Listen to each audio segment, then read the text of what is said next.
네, 토론하다 보면 또 길도 찾아지고 모르는 방법도 생겨날 텐데요. 다만 이 이야기들의 귀를 열고 있어야 됩니다. 귀를 열어주실 두 분 모셨습니다. 박원석 전 의원 나오셨습니다. 의원님 안녕하십니까? 네, 안녕하십니까? 민현주 전 의원 나오셨습니다. 안녕하십니까? 안녕하세요. 네, 자, 첫 번째 소식은 꽁꽁 얼어붙은, 물론 다들 지금 마음속에서는 어제 축구 이길 수 있었는데 이러실지도 모르겠습니다만 현안부터 먼저 여쭤볼게요. 화물연대 파업이 생각보다 장기화되고 있습니다. 6월에 한번 협상이 있었기 때문에 사실은 조금 강대강하다가 어떻게 또 합의안이 나오겠지라고 생각을 했는데 지금으로선 대통령 발언도 그렇고 또 노동계 반응도 그렇고 이렇게 계속 가면 피해도 커지고 또 갈등도 깊어질 텐데라는 생각입니다. 어떻게들 걱정하고 계시는지 여쭤볼 텐데요. 박원석 의원님 먼저. 오늘로 13일째잖아요. 네. 그리고 이제 파업 효과가 누적이 되고 있어서 네. 고스란히 이제 우리 물류와 경제의 피해로 나타나고 있는 것만은 분명한 사실이고, 근데 이렇게 지금 대화 소통의 창구가 막혀 있고 파업이 장기화되면 그걸 풀기 위한 상호 간의 노력이나 시도를 해야 되는데 네. 근데 그런 점이 없어서 굉장히 안타깝고요. 특히 저는 정부가 대화의 문을 굳게 걸어 잠그는 모습을 보이는 게 과연 이게 사태 해결에 도움이 되는가라는 생각이 들어요. 이게 이제 갑작스럽게 생긴 일이 아니고 말씀 앞에 하셨지만은 6월달 총파업이 있었고 그게 이제 극적으로 타결이 됐습니다. 당시에 어쨌든 안전운임제를 지속하고 그다음에 적용 확대를 논의하기로 했는데 그 이후에 아무런 논의가 이제 진전된 게 없어요. 국회 한 차례 정도 네. 보고한 게 다고 정부에서는 뭐 국회에서 어쨌든 법을 개정하든가 이렇게 네. 문제를 해결해야 되는데 안 하고 있다. 반대로 핑계를 대고 또 국회에서는 아니 정부가 법 개정한다고 그거 동의할 생각이 없지 않느냐. 네. 이러고만 있는데 저는 지금이라도 업무 개시 명령을 더 확대하는 거는 절대 하면 안 될 것 같고요. 네. 다만 기존에 내린 업무 개시 명령을 정부가 뭐 스스로 철회하는 걸 기대하기는 어렵고 그렇다 하더라도 또 이게 이제 노정 관계라는 게 한편으로는 갈등을 겪지만 또 한편으로는 늘 대화를 열어놓는 거고 노조가 파업을 하는 건 대화를 하기 위해서 파업을 하는 거지 우리는 네. 대화도 필요 없고 그냥 무정부적으로 이건 아닌 거죠. 우리 주장만 요구하겠다 이건 아니거든요. 네. 그런 면에서는 지금이라도 서로 간에 조금씩 물러서는 그런 지혜를 발휘해서 대화의 장이 열리기를 바랍니다. 파업은 대화를 하자라는 아주 절박한 신호다 이렇게 좀 해석을 해주셨습니다. 정부가 조금 대화의 창을 열어주면 좋을 것 같은데 대통령께서 북핵 위협과 마찬가지다라는 언급을 뭐 재난이라는 표현도 나온 적도 있습니다만 네. 이러면 사실 좀 대화를 실무진도 하기가 어렵지 않을까요? 어떻게 보세요? 일단 대화의 창구가 닫혔다고 저는 생각하지는 않아요. 네. 그러니까 이 노사 문제에 항상 협상이 가장 어렵다 그러잖아요. 네. 모든 협상 중에 가장 어려운 협상이 노사 협상이다 이제 그렇게 얘기를 하고 그렇죠. 타결될 때도 최선의 방안으로 타결되는 것이 아니라 최악을 피하자라는 네. 그런 차원에서 노사 협상이 항상 되기 때문에 그게 가장 어렵다. 네. 오죽했으면 뭐 전공에 노사 관계론까지 있을 정도겠어요. 협상론까지. 그렇죠. 네. 저는 이거는 분명히 정부나 뭐 여당에서도 국민의힘에서도 그 창구는 저는 두고 있다고 생각을 해요. 다만 지난주에도 저희가 이제 같은 비슷한 네. 얘기를 했었는데 다뤘었죠. 화물연대 이 파업에 들어가기 전에 분명히 연장하자고 했잖아요. 3년 동안 연장하면서 조금 더 시간을 보자라고 했었죠. 국토부에서도 그렇고. 네네. 근데 화물연대가 그냥 총파업으로 들어가 버렸어요. 그리고 근데 내부적으로도 사실 이게 뭐 단결된 일치된 의견은 아니었고요. 그 이후에 민주노총과 연대파업도 그렇게 지금 순조롭게 진행되고 있지는 않은 것 같아요. 이런 차원에서 화물연대 쪽에서도 그러니까 아주 강성 지금 파업을 통해서 정부나 여당의 그 굴복을 이끌어내겠다라는 이제까지의 스탠스랑은 좀 다르게 좀 전향적으로 좀 했으면 좋겠고 최소한 파업을 확대하겠다라는 지금의 민주노총과 네. 손잡고 이것까지 하는 거는 조금 화물연대 쪽에서도 좀 지양해야 되는 거 아닌가 이런 선까지 나가지는 않아야 되는 거 아닌가라는 저는 생각을 해요. 그래서 예. 이 노동 관련되는 국민들의 의식이 과거랑은 많이 변했다고 저는 봐요.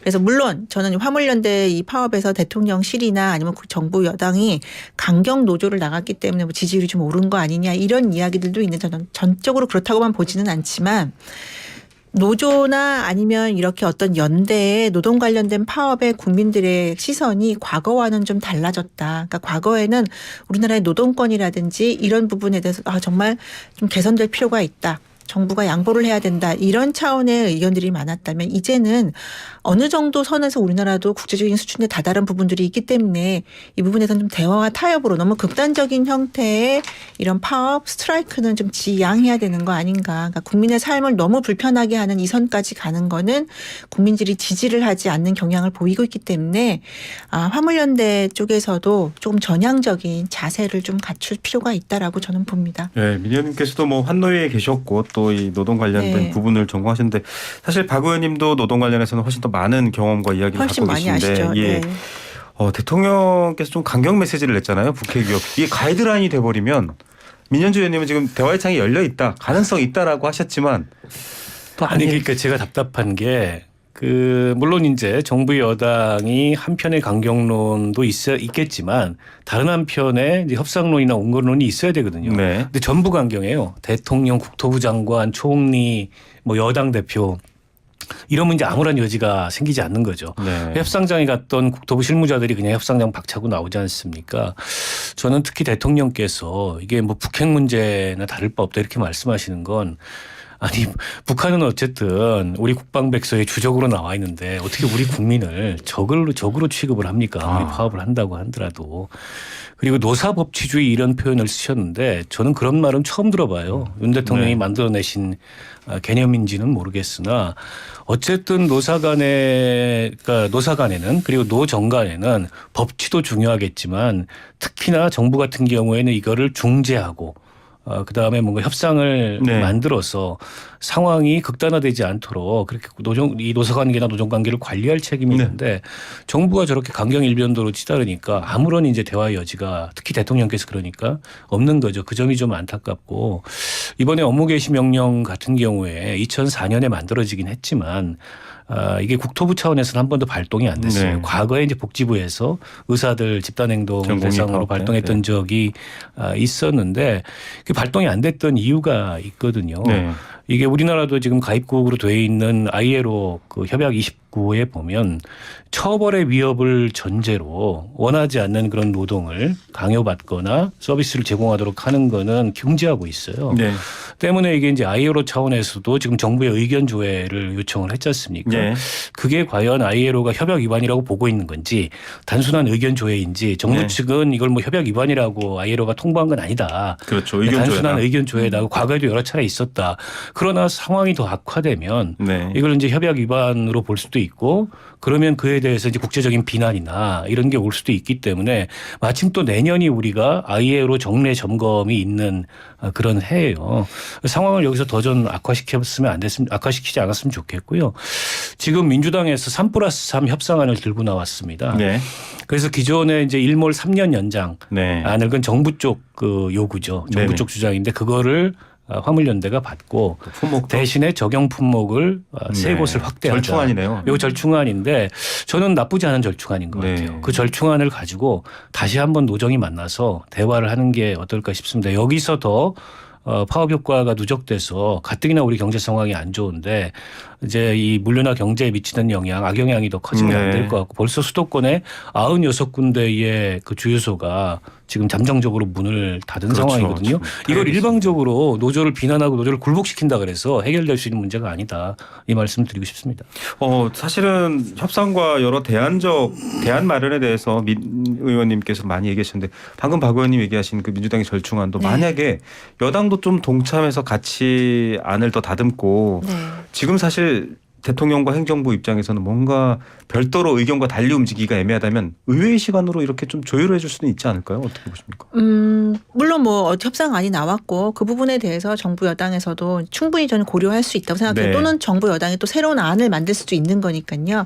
그래서 이 부분에 대해서는 저는 다만 조금 당장 이게 타결이 되거나 이렇게 되긴 좀 어려운 상황일 수도 있다라고 보는 게 지금 민주노총과 연대 파업하겠다고 지금 나오고 있지 않습니까? 물론 물론 지금 이제 기사에 나오는 걸로 보면 그 파업에 동참하지 않겠다고 하는 주요 노조들 나오죠. 그래서 얼마나 이제 이 상황이 진짜 발전이 될 수 있을지는 좀 지켜봐야겠지만 전 정부 여당에서 특히 여당에서 중재할 수 있는 역할도 충분히 할 여지가 있기 때문에 화물연대가 더 이상의 이렇게 상황을 악화시키는 네. 그런 확전만 하지 않는다면 저는 충분히 이 부분은 저는 열려 있다고 생각을 합니다. 네, 오히려 정말 의회에서 좀 돌파구를 찾아줄 수도 있지 않을까라는 기대도 네. 많은 분들이 해볼 것 같습니다. ILO 얘기 살짝 하셨는데 잠깐만 저거 짧게 짚어볼게요. 이게 왜 공공운수 노조나 민주노총에서는 긴급 개입이다라고 해석을 하고 정부는 의견 조회다라고 하는데 이렇게 갈리는 이유가 있나요? 문서는 하나일 텐데요. 그러니까 뭐 공문이 온 거는 사실이고요. 정부가 아직 그 원문을 공개를 안 하고 있는데 의견 조회 사례는 이전에도 우리가 네. ILO 그 가입한 이후에 13차례 정도 있었어요. 처음 네. 있는 건 아니고. 네. 근데 이걸 이제 긴급 개입이라고 그 민주노총이나 또 공공운수노조에서 주장하는 거는 ILO 협약 29조에 따르면 그 강제노동 금지를 네네. 위반한 행위이기 때문에 우리는 그렇게 본다라고 주장을 하는 것 같고 아직 그 ILO의 공문의 성격이 분명하게 확인되지는 그렇죠. 않았습니다. 근데 전례들로 미루어 봤을 때 이거는 이제 규약 위반이다라고 ILO가 이제 통보를 하기 전에 정부의 의견 조회를 듣는 그런 의견 조회 절차를 갔거든요. 그래서 예. 저는 그 점에 있어서는 정부 설명이 맞는 것 같아요. 지금 예. 일단 의견 조회의 성격인 것 같고 여기서 상황이 더 악화되고 이제 ILO에서 그 판단을 해서 이거는 이제 개입을 해야 되겠다라고 하면 조금 이제 다른 형태의 개입이 있겠죠. 예, 알겠습니다. 자, 국회 얘기로 좀 넘어가 보겠습니다. 저희가 앞서 사실은 양당의 정책위의장 목소리를 들려드렸습니다. 책임지는 정치를 하려면 예산 운영을 해야 되는 정부의 예산안을 좀 책임 있게 통과시켜 달라라고 얘기를 했고 야당 입장에서는 아니 이상민 장관의 거치 얘기 걸어서 예산안이 충돌되는 건데 그건 여당이 오히려 책임 정치를 안 하는 거다 이러고 있습니다. 자, 이상민 장관과 예산안 이게 사실 서로 엮일 주제가 맞는지 모르겠습니다만 박 의원님 어떻게 아니 풀어야 원래 됩니까? 엮이면 안 되는 거죠. 네. 예산안은 예산안이고 국정조사는 국정조사고 또 이상민 장관의 해임 건의안이나 탄핵소추안은 탄핵소추안인데 지금 이 세 가지가 다 그냥 막 그 뒤엉켜 가지고 네. 굉장히 전선을 좀 복잡하게 만들고 있는데요. 일단 정기국회 회기 내에 이상민 장관 해임 건의안 처리는 어렵습니다. 네. 지금 김진표 의장이 8일 또는 9일, 8일 혹은 9일 혹은 8, 9일 양일 이제 그 본회의를 잡겠다라고 했는데 네. 이게 본회의에서 보고가 되고 뭐 얼마 그 72시간 이내인가 이렇게 해서 결정을 해야 되거든요. 네. 만약 본회의를 하루만 잡으면 불가능하고 뭐 이틀 잡으면 가능하긴 한데 해임 건의안이라는 게 아시겠지만은 실효성은 없잖아요. 네. 즉각적인 거부권 행사할 가능성이 높고 그래서 이것과 예산을 연동시키는 거는 제가 보기에 뭐 그 좋은 전술은 아닌 것 같고. 네. 근데 마찬가지로 여당에서도 뭐 탄핵소추안을 발의하면은 예산 협의에 나서지 않겠다. 아니 새 예산안이 통과가 돼야 되는데 네. 여당이 예산 협의에 나서지 않겠다. 이건 주로 야당이 하는 그 대응인데 여당이 그렇게 얘기하는 것도 좀 답답하고요. 근데 국회에서 보면 늘 이제 안 될 것 같은 굉장히 극한 갈등 속에서도 타결이 이루어지거든요. 네. 네. 지금 이제 2+2 협의를 거쳐서 3+3까지 갔는데 네. 아마 원내대표 간에 최종적으로 쟁점을 좁혀가지고 조율하는 자리가 아마 있을 겁니다. 예. 그걸 통해서 일단 새 예산안 통과가 저는 필요하다고 보고요. 네. 정기국회 회기 이내에.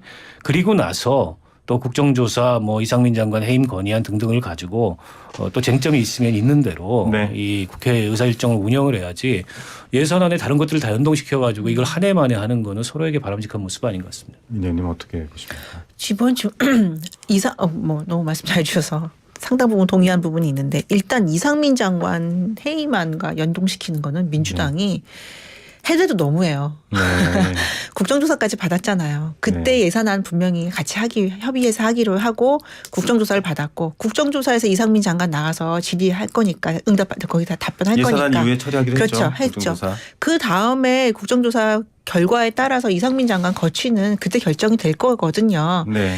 근데 굳이 지금 이 예산안을 합의를 해놓고 처리하기로 합의해놓고 다시 이상민 장관 거기다 탄핵안까지 지금 얘기하고 있잖아요. 네. 이 얘기는 예산안에서 민주당이 원하는 예산 포함 안 시켜주면 예산안 통과 안 시키겠다는 거예요. 아, 본질이 예산안에 있다 이렇게 보시는 네, 거네요. 저는 본질이 예산안에 있다고 봐요. 그 지금 보시면 뭐 대통령실 예산 깎는 거는 뭐 당연하고요. 네.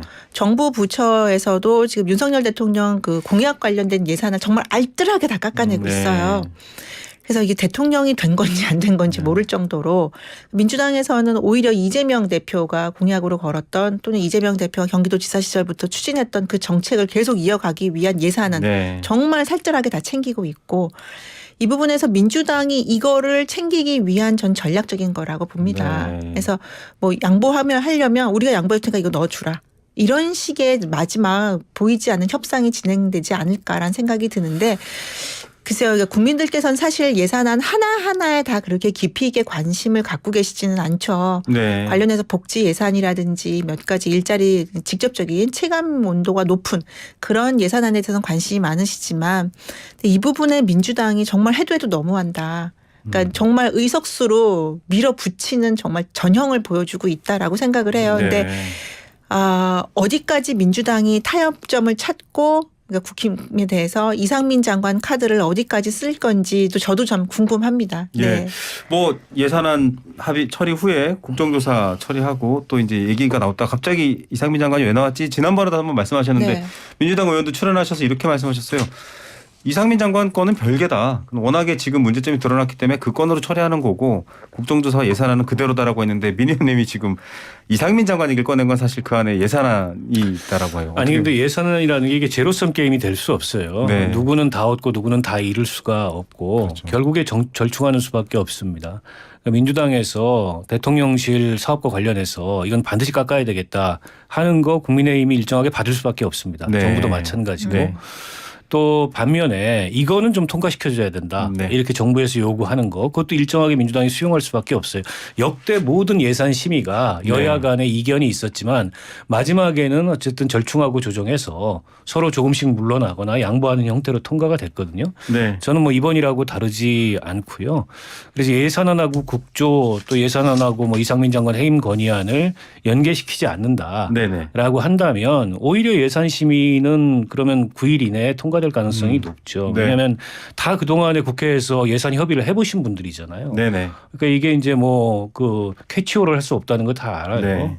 그런 면에서 봤을 때 9일 넘기면 아마 비난이 여야에게 고르게 그렇죠. 갈 겁니다. 물론 뭐 당장 준예산이 편성되는 사태는 아니지만 어쨌든 국민들이 알겠습니다. 정기국회에 기대하는 바가 있고 국회의원들이 국민의 세금으로 세비를 받고 네. 일을 하는 건데 그 기한 내에 12월 2일이라는 법정 예산 심의 기한은 못 지켰지만 적어도 정기국회 끝날 네. 때까지는 내년 나라 살림에 이 세부 내역을 확정을 해야 국회가 제 할 일을 했다 이렇게 볼 수 있겠죠. 네, 국민의 입장을 대변한 말씀까지 있었습니다.